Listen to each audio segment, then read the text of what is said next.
It's time to set the scene for your universal story language journey. And what better place to start than with the scene setting phase itself, the setup.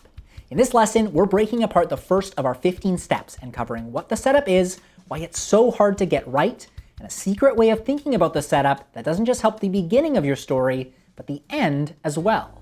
Let's get started. This video is a lesson from a full free mega course on our website.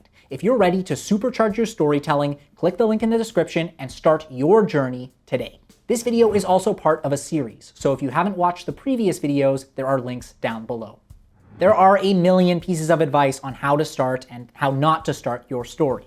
In fact, there's so many that reading about them all is the perfect way to never actually get started. In order to overcome that big blank page staring you in the face, we need to understand what needs to happen in the first chunk of your story and why. The setup is the first phase of your story and includes all of the scenes until we hit the catalyst. The point of the setup is, and we know this is hard to believe, to set up your story. It is all the metaphorical putting all the pieces in place step, so that when the catalyst hits, we know why it matters and how impactful it really is. In other words, this is the phase that tells your audience what is normal, so they can understand how unnormal the rest of your story is.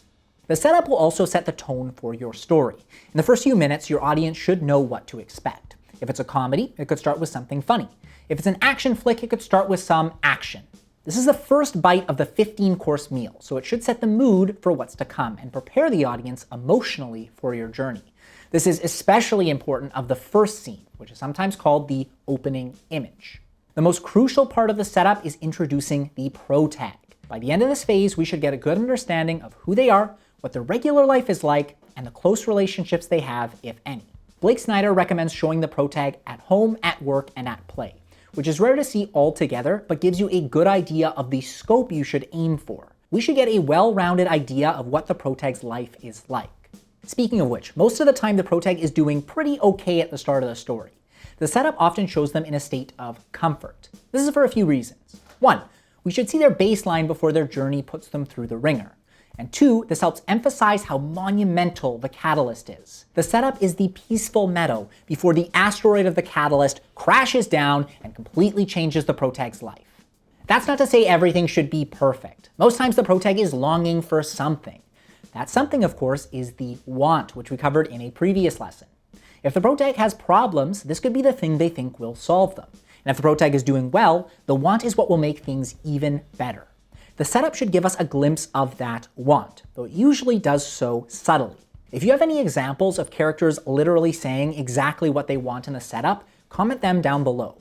The setup is also a good place to showcase the protag's flaw. If they're having problems, we should get the idea that maybe their flaw is to blame.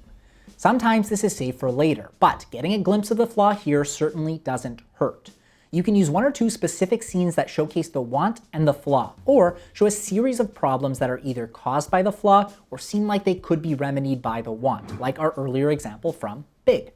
Balancing the comfort versus longing, setting the tone, showing the protag's life, and squeezing in the want and flaw are all the reasons this phase is so hard to pull off right. There is a ton of information to pack into such a tiny period of time, so make sure every single line covers more than one of these goals. Everything in the setup should do double or triple duty.